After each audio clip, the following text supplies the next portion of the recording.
Right, good morning, welcome back. Okay, day 51 Hayabusa build, and picking up where I left off. This was a royal success last time, really happy with it. Hoping for the same sort of success this time, but I didn't know when I came in the last video what I was going to do with that, till I stood back and started bending some wire, and suddenly it came to me. And I'm hoping for the same sort of inspiration today, and also for the same sort of result. Certainly something I'm pleased with, like I was with this. But there we are, there's no point in talking about it, might as well get on with it. So carrying on, frame, front fairing. Let's get on with it.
Thought processes at this point, just sharing that with you. I think that's the best position for the lowest extremity of the fairing around the bottom. It's wide enough across the front for the bars to turn from lock to lock without the forks being any closer than 2 inches to this frame. So there's lots of clearance, extra little bit of clearance there for things like brake hoses and cabling and so on, so that's cool.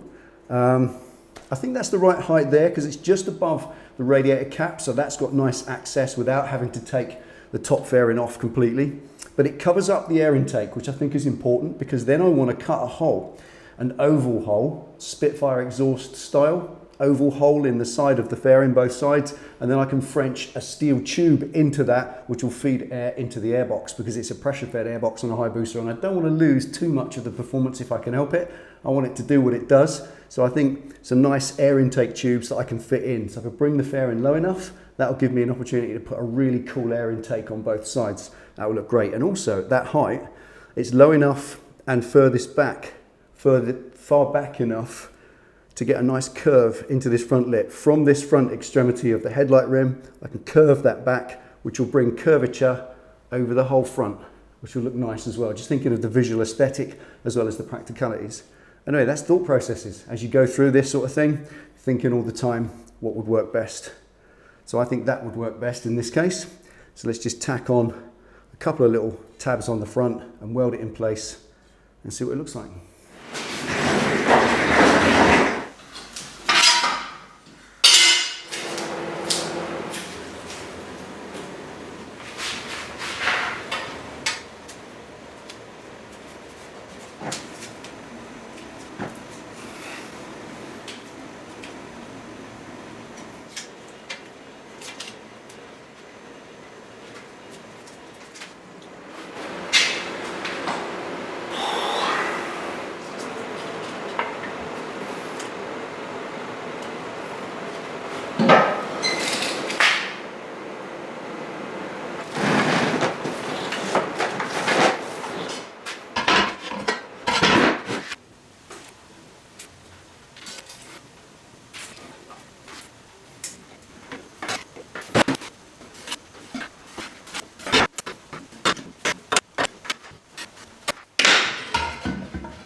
Okay, 5 tabs cut, nice and strong, 3mm steel, but it won't do straight like that. That's got to have a nice curve to it, so it follows the body line. And in order to curve something that thick and that short, I'm going to need to anneal it. So let's get the gas out, get that right up to temperature, let it cool down, and you'll be able to curve that nicely all in one go. Defining moments.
Right, there we are. A 6-hour day today. I wish I could have carried on because doing this has given me the next step. I know what I need to do next, and that's the top section here.